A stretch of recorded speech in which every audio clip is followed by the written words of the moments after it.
Menangislah nenek-nenek. Karena kata Nabi, la yadkhulul jannata ajuz.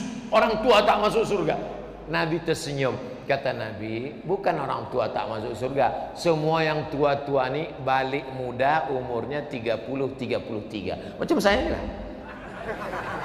30, 33, 30, 33. Masuk akal. Kenapa? Karena kalau masuk surga umur 80. Dikasih kacang goreng, apa yang mau dikunyah? Mohon maaf Pak yang 80 nya. Masuk surga lah umur 90. Dikasih bidadari 2. Nengok-nengok aja. Mohon maaf ya.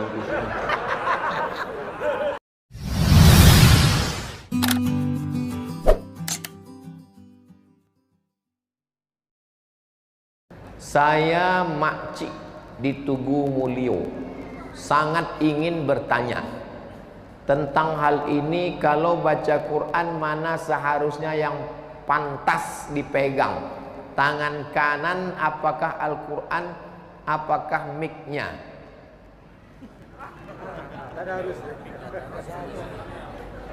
Quran tak boleh diletakkan di lantai. Quran mesti pakai rehal. Kalau tak ada rehal, bantal. Tak ada bantal, entah buku-buku. Tak boleh Quran dijadikan sebagai alas. Quran di bawah, tisu di atas. Quran di bawah, remote di atas. Tak boleh. Quran mesti lebih tinggi di atas. Letakkan Quran, mic-nya dipegang.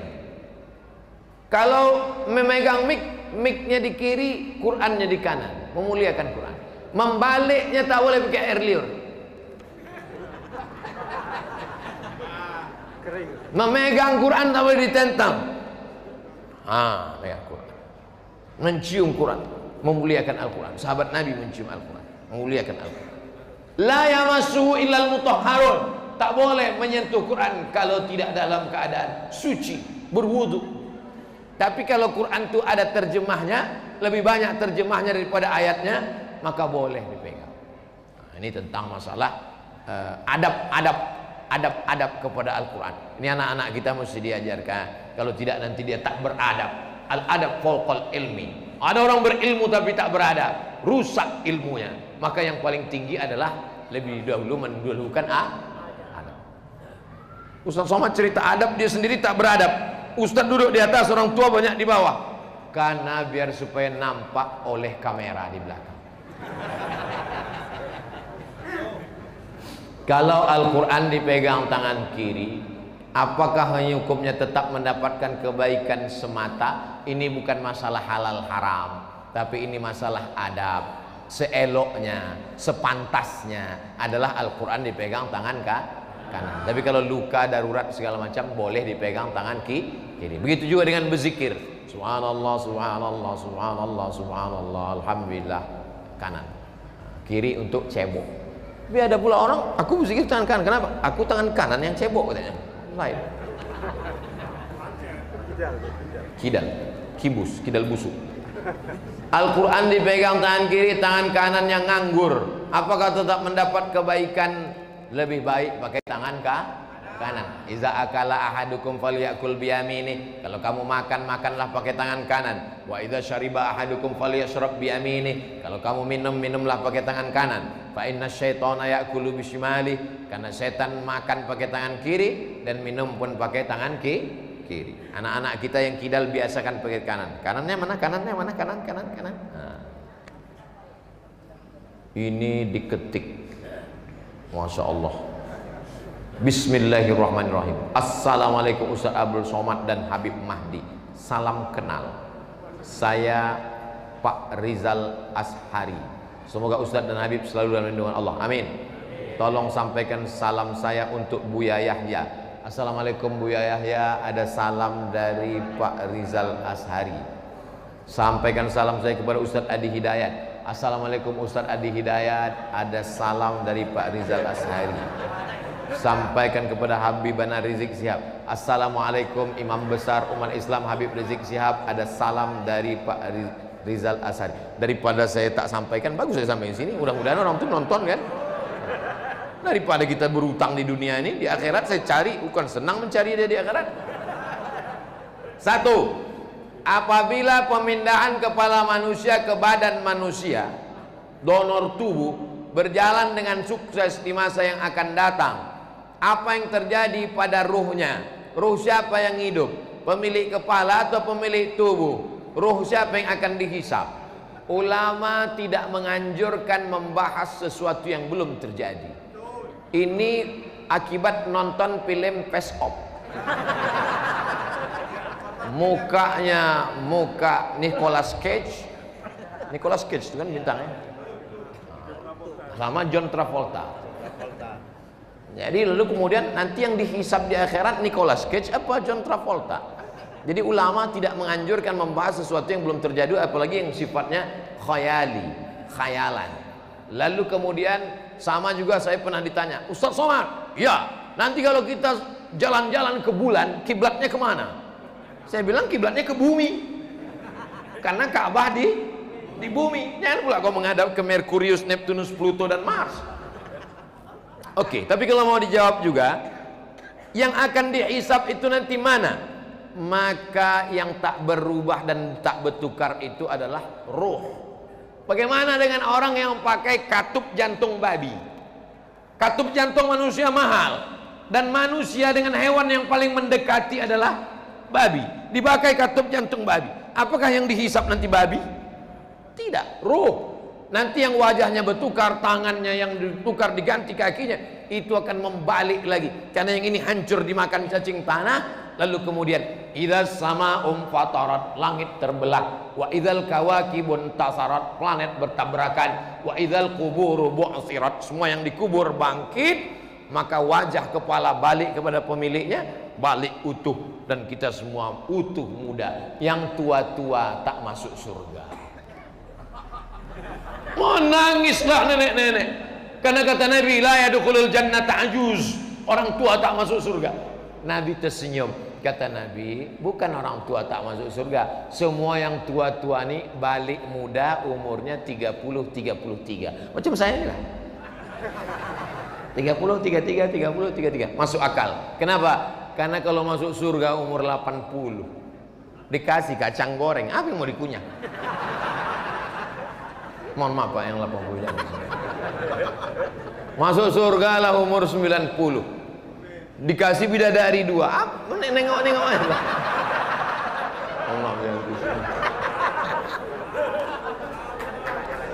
Surga itu kenikmatannya mala a'yunun ra'at, belum pernah ditengok mata, wala udhunun sami'at, belum pernah didengar telinga, wala khatara ala qalbi bashar, belum pernah terlintas di hati manusia. Jelas jawabannya?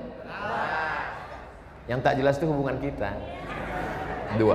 Apakah manusia, malaikat beberapa di bumi, tumbuhan, hewan, setan dan jin beberapa di bumi, cuma ada di planet bumi ini saja? Ada yang mengatakan di planet Mars hampir ada kehidupan, tapi tak ada oksigen, tanahnya tak bisa tumbuh. Makanya kita diingatkan Allah dalam surat An-Naba awal juz 30. Alam naj'alil arda mihada, tidakkah kami jadikan bumi ini terhampar?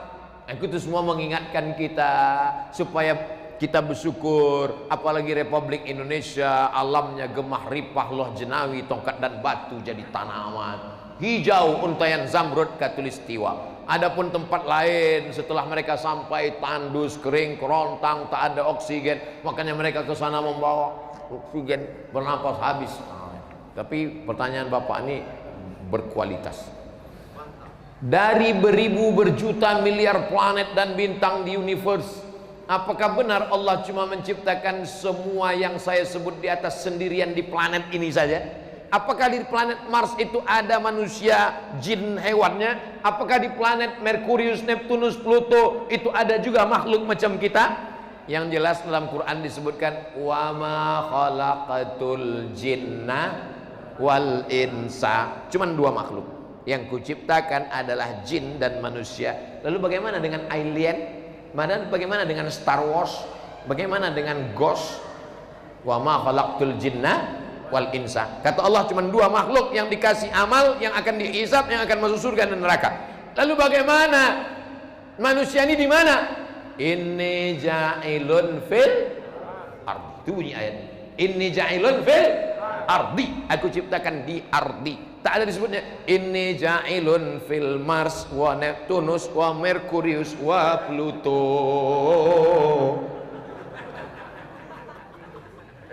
Jadi kita disuruh berpikir sesuatu yang dekat-dekat saja. Afala yanzuruna ilal ibili kaifa khuliqat wa ilas samai kaifa rufi'at wa ilal jibali kaifa nusibat wa ilal ardi. Ini semua yang dekat-dekat. Tapi pertanyaan ini tak juga salah, karena anak-anak kita nanti juga pasti akan bertanya, ayah, ya, apakah Superman, Batman dan Naruto nanti dihisap di akhirat?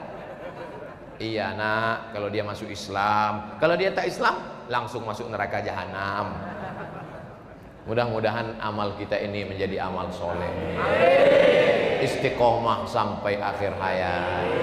Tidak ada gunanya pengajian kalau tidak berubah menjadi amal. Tidak ada gunanya amal kalau tidak ikhlas. Tidak ada gunanya ikhlas kalau tidak ridho. Tidak datang ridho kalau tidak diridhai Allah. Ridho Allah datang hanya pada orang yang ridho menerima ketetapan Allah Subhanahu wa ta'ala. Saya suka sekali memarahi anak saya. Bapaknya lah kalau berani. Pak Ustadz, apa amalan agar bisa menahan marah dengan anak?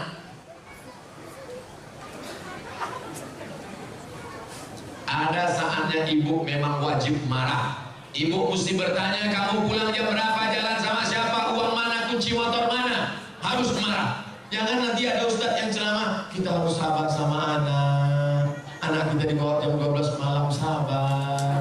Anak kita pulang sampai pagi, sabar. Anak kita pulang hamil 3 bulan, sabar. Itu bukan sabar, goblok.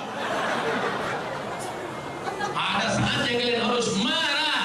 Bapak harus marah. Ya ayyuhalladzina amanu, wahai para laki-laki, wahai para suami, qu anfusakum, jaga dirimu, wa ahlikum, jaga istrimu, jaga anak gadismu, naro, dari api neraka jahanam. Ada saatnya marah, tapi ada saatnya lembut. Nah, aku dulu mengazankan engkau waktu kau lahir supaya selamat dari neraka, maka jaga amalan ini. Nah, jadi Islam tidak menghilangkan marah. Islam itu justru mengatur dan menempatkan amarah pada tempatnya. Emangnya Nabi itu tak pernah marah? Nabi marah. Layan tayyana, mereka yang sholat di rumah, mereka yang nggak sholat berjamaah, berhenti, jangan ulang lagi. Kalau tetap mereka sholat sendiri-sendiri di kantor, di kamar, di rumah, la uharriqanna alaihim buyutahum, akan kubakar rumah mereka. Lihat, Nabi yang ngomong, kubakar rumah mereka. Kira-kira mungkin nggak ngomong gitu lembut? Kubakar rumah mereka. Kubakar ya. Memang bakar ayam. Jadi kalau saya nampak bersuara keras menggelegar, saya bukan marah. Saya sedang ingin umat ini sadar tentang hukum-hukum Allah. Soalnya ala Nabi. Apa kriteria memilih pemimpin negara? Nggak banyak-banyak, 2 saja.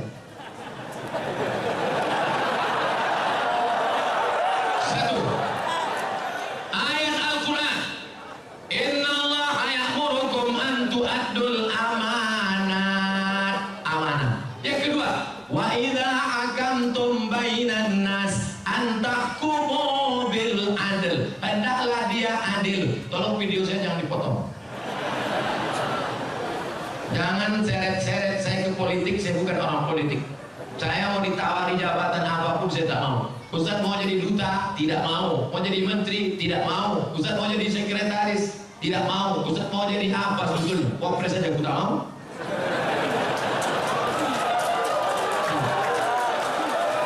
Biarkan aku terbang sejauh mata memandang, ceramah ke Bontang.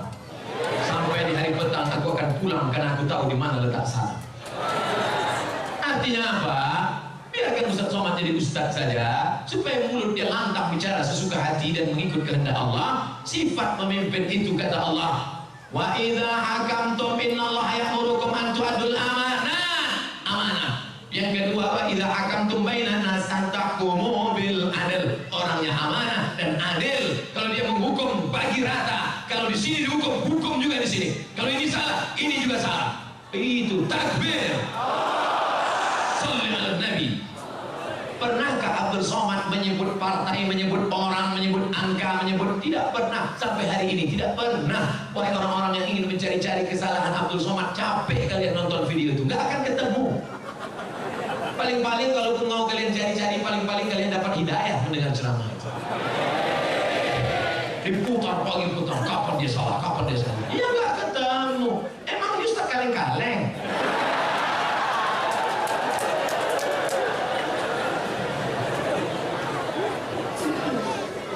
Pak Ustaz, tolong jelaskan bagaimana cara hijrah yang sesungguhnya. Hijrah itu mudah aja, ambil pakaian, pindah.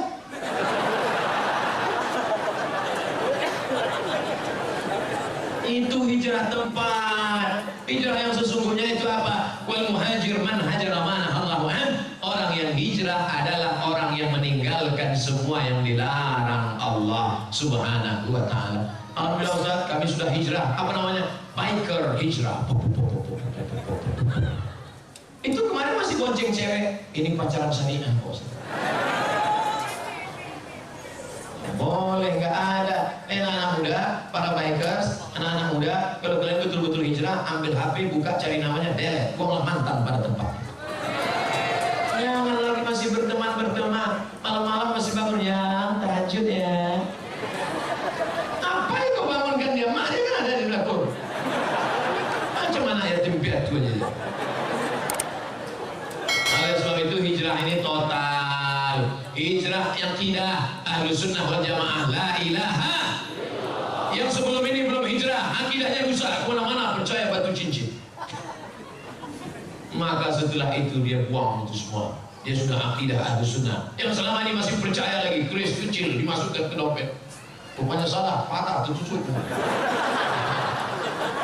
Yang masih percaya lagi dengan macam-macam mantra-mantra, wangsit-wangsit. Suaminya nggak patuh, dikumpulkan rambut, tai telinga, tai hidung, tai segala tai dikumpul, dibakar, masuk kopi. Akhirnya suaminya minum. Suami pun patuh macam lembu cucu hidung. Mas, adik mau pergi arisan, tolong pel lantai, masa anak-anak urus mandikan, enggak apa-apa. Kalau sampai kau buat lakimu seperti itu, neraka jahanam tempatmu. Karena kau sudah pakai dukun, pakai santet. Ustaz Somad nuduh perempuan aja. Oke, kita balik. Laki-laki pula yang menyantet perempuan. Saya Ustaz baru tahu bahwa saya ini sebenarnya suka sama dia karena dipelet suami saya. Taunya kapan? Setelah anak 5 lahir.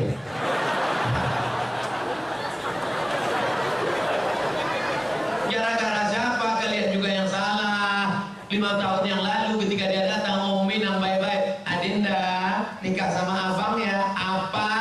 Jelek miskin, tweet. Akhirnya air ludahmu diambil, dibawanya ke dukun, dijampi-jampi, kau pun siang malam terbayang-bayang, makan tak kenyang, tidur tak lena. Siang malam jadi kenangan, mau makan mie ayam, nampak wajahnya terbayang.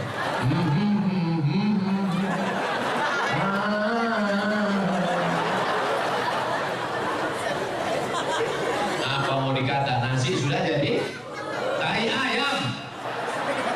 Jangan lagi hijrah masalah akidah, hijrah ekonomi, beralihlah ke Bangkal Tintara Syariah.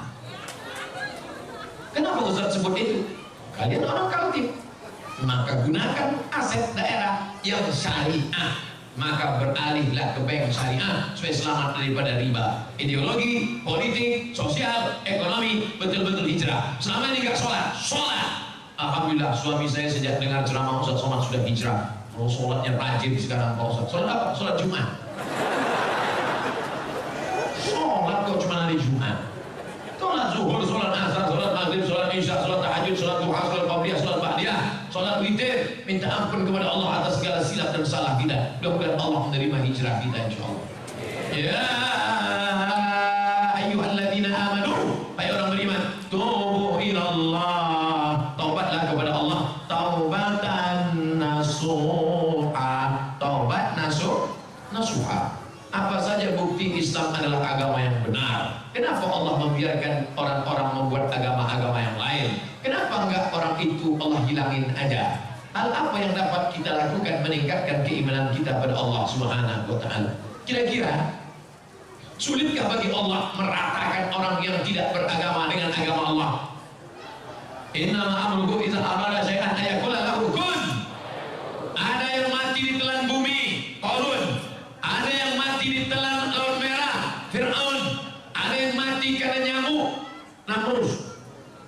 yang gagah perkasa, raja yang membakar Nabi Ibrahim, itu matinya cuma karena nyamuk, lupa pakai autan.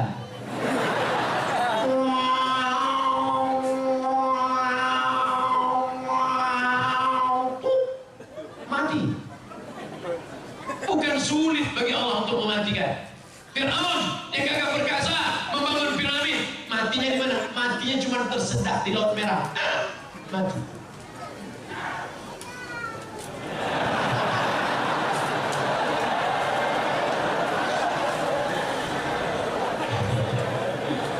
Oleh sebab itu maka kenapa Allah membiarkan? Pertanyaan anakku, pertanyaan saudaraku, ini pernah saya tanyakan kepada Profesor Dr. Syekh Muhammad Jibril, guru besar tafsir di Universitas Al-Azhar Kairo. Syekh, kaum Ad mati, kaum Thamud mati, kaum Madian mati. Mengapa Bani Israel tidak mati, Syekh? Apa kata Syekh Muhammad Jibril tersenyum melihat saya? Anakku, kalau Allah membinasakan Bani Israel, lalu kau masuk surga pakai tiket apa?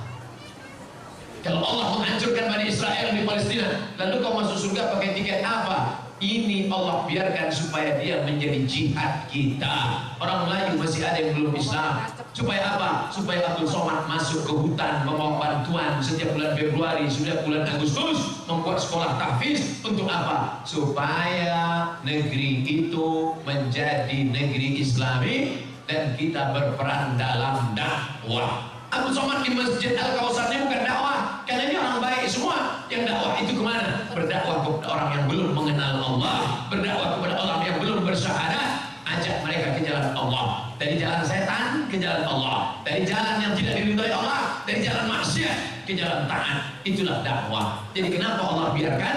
Supaya kita mendapatkan pahala dakwah jihad fi sabilillah. Mana adrenalin dakwah, mana semangat dakwah, bangkitkan teman-teman yang belum hijrah, ajak dia hijrah. Tetangga yang belum sholat, ajak dia, ketuk pintunya. Assalamualaikum. Waalaikumsalam. Bapak belum sholat, terserah saya, mau sholat mau nggak, apa urusan kamu? Pak, yang kasar gitulah Pak. Pergi sana.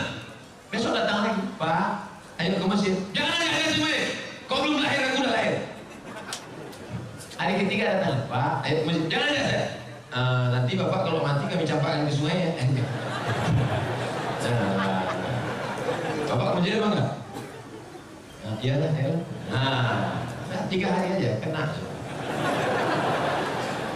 Saya waktu kecil belum pernah diakikahkan. Akikah itu hari ke-7. Nggak ada duit hari ke-7, hari ke-14. Hari ke-14 nggak mampu, hari 21. 21 nggak mampu, nggak usah tengok kalender, setahun, 2 tahun, 5 tahun, 6 tahun, 7 tahun, 8 tahun. Sekarang umur Bapak berapa? 40 tahun, belum akikah? Belum. Pulang dari sini, beli kambing, masak, saya datang makan sore. Tapi akikah saja, jangan cukur rambut. Jangan ganti nama baru. Jangan minta ayun pakai marhaban.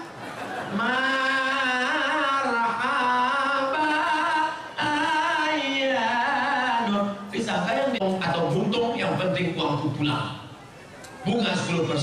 Maka dalam ekonomi syariah ada akhlak, ada doa, ada harapan. Ketika kau pergi ke Jakarta, satu pesawat, Bapak mau kemana? Mau ke Jakarta. Dari mana? Dari Bontang. Sama dengan saya, sama. Bapak keahliannya apa? Saya ahli ternak burung. Boleh datang ke tempat saya untuk apa? Untuk pelatihan burung-burung puyuh. Maka diadakan pelatihan. Kenapa? Ada kepedulian. Karena kau takut burungnya mati. Tiba-tiba pas diteliti, tidak ada satu puyuh pun betul. Kenapa? Rupanya sarang puyuh dekat airport. Puyuh stres. Mendengar pesawat tiap hari. Datang bapak pelatihan. Ini puyuhnya tidak bertelur karena stres. Setiap dia mau berhubungan, nafsunya hilang. Karena mendengar suara pesawat. Akhirnya dialihkan. Artinya apa? Hidupmu terus terpacu adrenalin untuk bekerja sama, tiap hari mendoakan, dan setiap ketemu kau bersalaman bertanya, Assalamualaikum adik-adik, sehat ya, sehat ya, sehat kan, sehat, sehat. Kau tanya sehatnya tiap hari, kenapa? Karena kalau sampai dia sakit, mati duitmu nggak balik. Beda konvensional dengan syariah, ada adab, ada doa, ada pelatihan, ada perhatian, ada kebersamaan, ukhuwah Islam. Ya, jawabannya sudah ada di sini semua. Hebat panitia, luar biasa. Saya puji panitianya, kenapa? Foto saya dibuatnya besar-besar. Kadang-kadang di tempat lain sakit hati kita. Foto yang besar, ketua, sekretaris, bendahara, direktur, bupati, wali kota. Foto kita kecil. Tapi di Bontang, Masya Allah, foto direktur nggak ada, foto Pak Wali nggak ada, Pak Wakil Wali nggak ada, buku saya sendiri. Masya Allah, luar biasa. Saya seorang akhwat. Apakah ada amalan-amalan untuk memudahkan jodoh? Sebagai akhwat, bolehkah menjemput bola? Ini akhwat apa pemain bola?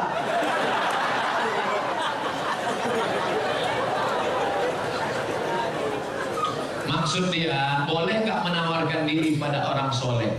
Saya tidak menjawab, saya cerita, Bapak Ibu jawab. Ketika Nabi sedang tausiah, tiba-tiba tegak seorang perempuan. Apa kata perempuan itu? Inni wahabtu laka nafsi, I give myself for you.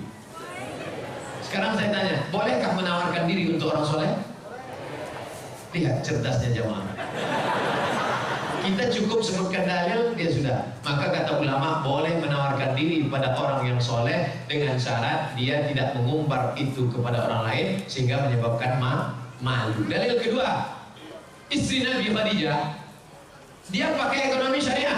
Khadijah punya barang yang membawakan barang dagangan itu seorang pemuda ganteng bernama Muhammad sallallahu alaihi. Setiap barang dibawa laku keras. Akhirnya Khadijah nanya, ini yang selalu laku keras mana orangnya? Itu dia.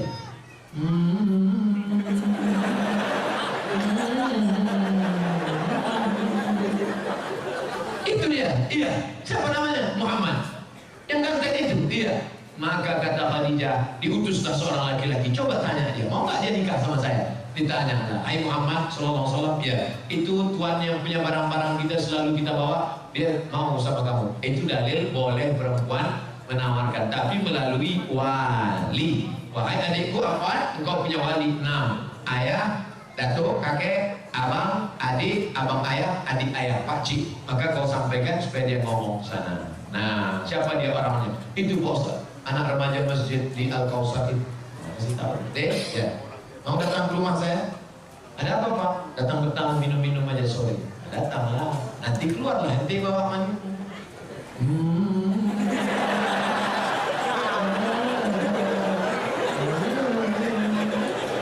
Lalu kau pun minumlah, tengok aja. Setelah itu barulah tanya, Dek, ya, tadi waktu di rumah tadi ada minum teh kan? Iya. Gimana nampak yang membawa teh tadi? Saya nggak lihat Pak. Kenapa tak kau tengok? Besok pagi bisa kau datang? Bisa Pak. Besok datang. Tengok jelas-jelas ya. Aku undang kau cucu yang mau nengok keponakan itu. Oh, bodoh kali kau.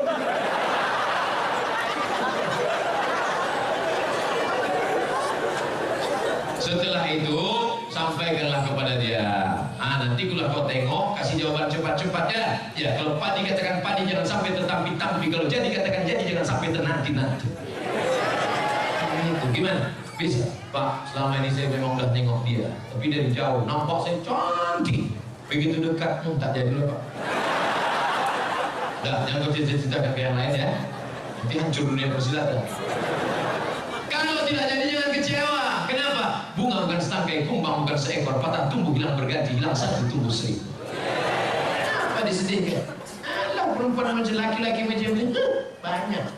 Kalau ditanya orang gimana, kecewa nggak jadi sama dia? Kecil lah. Di dalam kamar baru kau nangis.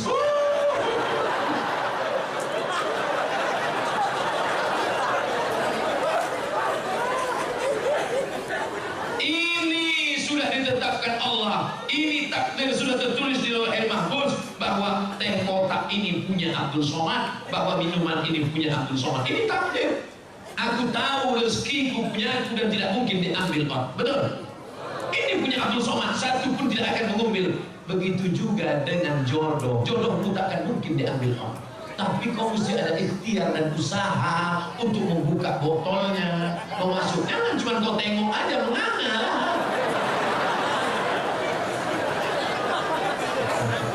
Harus ada usaha. Jangan ditanya gimana deh. Saya Kalau memang jodoh nggak akan kemana. Takkan lari gunung dikejar.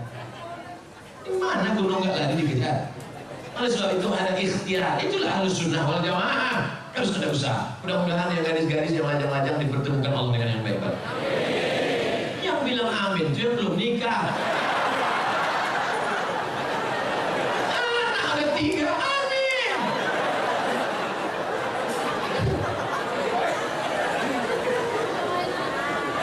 Nah, oleh sebab itu maka indah adik-adikku yang lajang, indah kalian nanti bercerita ke anak-anak. Papa, ya, papa ketemu mama dulu di mana?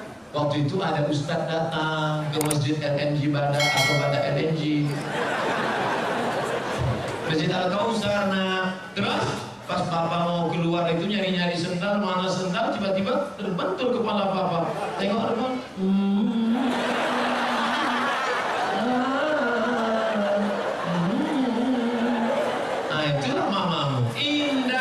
Sekarang banyak laki-laki tak bisa bercerita indah dengan anaknya. Papa, ya, gimana jumpa mama dulu? Salah sambung. Papa, ya, gimana jumpa mama dulu? Ditangkap ansip kami. Waktu itu kami sedang main-main di taman LNG Bada. Habis itu datang security, tangkap, bawa ke Papua, nikah langsung. Terus kok jadi kami? Ya lama-lama mak kok cantik juga tengok.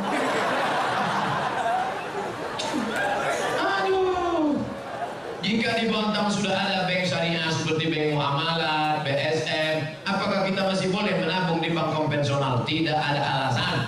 Besok pulang dari kantor atau pas jam, ambil cuti sebentar 1 jam, izin, ambil tarik, beralihlah ke bank Kaltim-Tara Syariah. Takbir! Ustaz dikasih berapa sama Bang Kaltim-Tara? Tidak pernah jumpa, tidak pernah ada tegur sapa. Tapi saya membawa spirit syariah kemana-mana pun saya selalu sampaikan itu. Robahlah bank konvensional menjadi bank syariah. Hai Bupati, hai Wali Kota, hai Gubernur, amalmu kalau mau tidak putus setelah kematian. Robah bank Kaltim-Tara menjadi bank syariah. Takbir! Mengalir pahalanya Pak. Memangnya kau jadi Bupati, Wali Kota, Gubernur berapa lama? Paling lama 2 periode, itu pun kalau ada yang nyoblos. Paling lama 10 tahun, itu pun kalau tak ditangkap KPK. Habis itu pensiun, stroke, stres, mati. Apa yang kekal abadi? Tuh amalmu. Buatkan perda zakat, keluarkan orang dari konvensional. Maka setelah kau mati, macam tetesan embun di tengah gurun pasir yang panas. Dulu waktu kau punya jabatan disambut orang pakai baliho, disambut pakai umbul-umbul, dibukakan pintu. Sekarang menengok pun orang tak mau. Akhirnya kau depresi, stres, batuk, mati. Sekarang banyak golongan yang mengaku dirinya yang sesuai dengan Rasulullah Sallallahu Alaihi Wasallam. Bahkan masjidnya pun khusus untuk kelompoknya saja. Padahal di sampingnya ada masjid yang sudah lama dibangun masyarakat. Apakah benar Rasulullah mengajarkan cara beragama seperti ini? Tidak. Kita semua yang bersyahadat mengikut sunnah Rasulullah, kita adalah ahlus sunnah wal jamaah. Kita ini semuanya ahlus sunnah karena kita mengikut sunnah menutup aurat, kita mengikut sunnah, kita sholat berjamaah, kita mengikut sunnah. Adapun perkara yang remeh-temeh, sepele-sepele, jangan kelahi hanya masalah sepele. Kelahi masalah bulu. Yang sudah punya ada jenggot, lanjutkan jenggotmu panjangnya. Yang tak ada jenggot, beli itu. Jangan kelahi masalah bulu. Ini yang gak suka jenggot, ngejek yang jenggot. Aku nengok kau berjenggot macam kambing betul. Tentu yang berjenggot sakit hati. Aku berjenggot kambing ya, kau tak berjenggot anjing. Berkelahi kambing sama anjing. Ini kan masalah sepele. Masalah Islam mengatur. Oleh sebab itu jangan kelahi. Kelahi hanya masalah kaki celana. Yang udah potong kaki celana, ya nggak apa-apa. Jangan disambung lagi ke bawah. Ini masalah khilafiyah. Jangan diejek yang udah potong. Aku nampaknya itu sejak hijrah ini tambah tinggi nampaknya. Itu dia sakit hati. Bagus dia potong kaki celana supaya tidak nginjak tai ayam. Tapi yang kaki tertutup begini, jangan bilang nanti jumpa sama orang. Dulu kita jumpa sama orang salaman, sekarang nanti oke, neraka. Anjar Rasulullah buku ya lah. Kalau mata kakinya tertutup, kalau sombong. Kalau nggak sombong nggak apa-apa, kata Imam Nawawi. Kalau nggak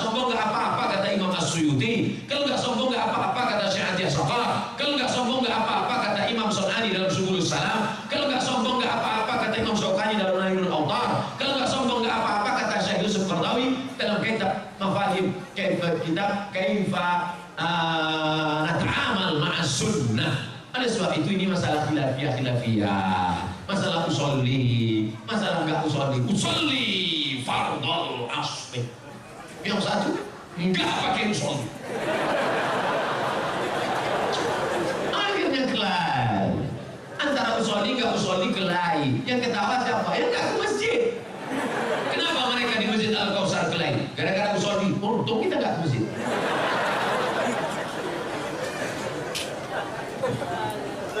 Mari kita jaga persatuan.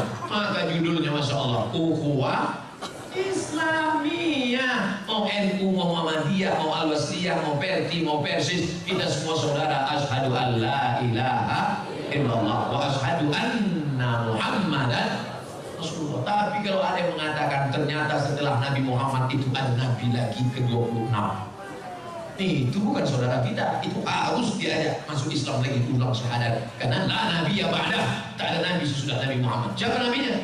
Ahmad. Ini dia. Ya'ti mim ba'dismuhu Ahmad. Ini nabi yang terakhir, Ahmad. Oh, jadi kalau namanya ada dalam Quran berarti dia nabi? Iya. Berarti ada nabi yang ke-27. Siapa dia? Nasrullah. Ini dia. Iza ja'a 27. Berarti ada nabi yang ke-28. Ini yang terakhir. Ini ayatnya. Qul huwallahu ahad, Allahu. Ini dia.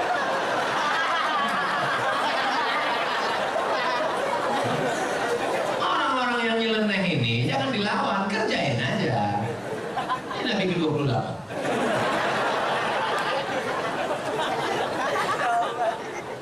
Tolong jangan dipotong videonya. Nanti pengakuan Ustaz Somad dipotong Nabi ke-28. Ini potong-potong video nih. Makanya tonton video dari awal sampai akhir, lihat video aslinya, jangan lupa subscribe.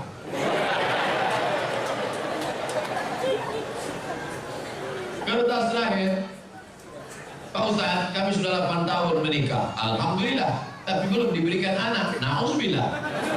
Tolong minta didoakan agar cepat dikasih keturunan yang soleh. Kira-kira sulitkah bagi Allah membuat engkau hamil? Tidak. Ustaz Somad, saya menikah sudah 8 tahun tidak punya anak, tapi terakhir sekarang punya anak. Kenapa?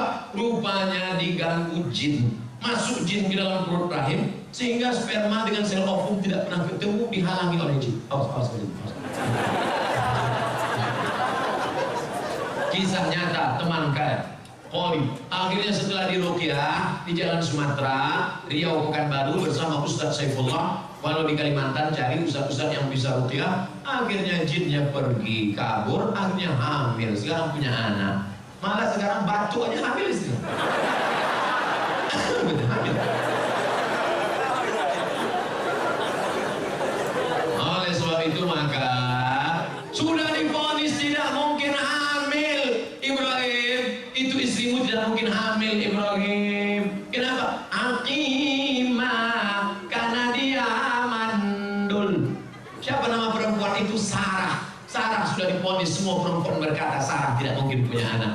Akhirnya Ibrahim buka cabang, menikah dengan Hajar. Rabbana hablana minas salihin, Rabbi habli minas salihin. Umur Ibrahim 86 tahun, lahirlah anak bernama Ismail. 13 tahun setelah itu, umur Ismail 13, umur Ibrahim 99 tahun, istri yang divonis mandul, mengandung. Akhirnya lahirlah anak laki-laki bernama Ishak. Oleh sebab itu jangan cepat-cepat buka cabang. Ternyata toko lama laku juga. Makanya Bu, nanti kalau bapak ngomong, Mas, nampaknya papa harus buka cabang. Ingat, ternyata setelah 13 tahun Sarah juga mengandung Pak. Jadi gimana? Kita tunggu 13 tahun lagi. Oleh sebab itu maka apa sebenarnya yang diinginkan Allah? Kadang sakit hati saya Pak Ustaz. Saya sudah nikah 8 tahun gak ada anak. Kawan saya nikah Januari, April punya anak.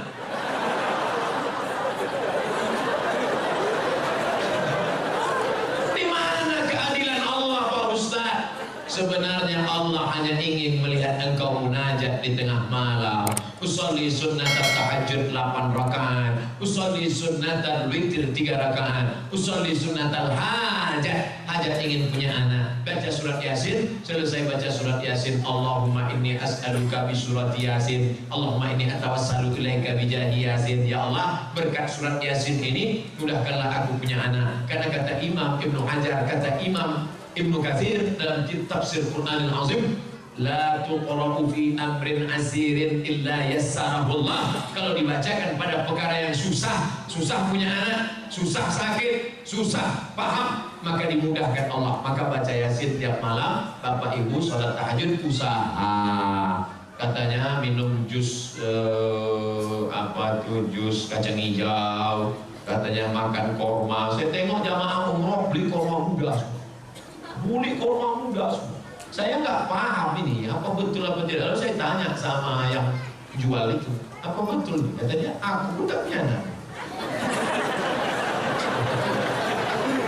Ternyata orang ini sugesti aja, ikut-ikutan. Teman saya lama tak punya anak, ambil cuti 1 bulan ke Kairo, makan minum ngaji, makan minum, punya anak. Rupanya selama ini sperma terganggu oleh WhatsApp. Handphone masuk kantong, handphone signalnya terganggu, akhirnya sperma itu lemah, gak kuat dia berenang. Makanya makan banyak, makan. Oleh sebab itu maka ada ikhtiar, ada usaha, ada doa dan tawakal. Mudah-mudahan yang belum punya anak diberikan Allah anak yang soleh dan soleh. Ala hadhihi niyah wa kulli niyatin salihah al-fatihah.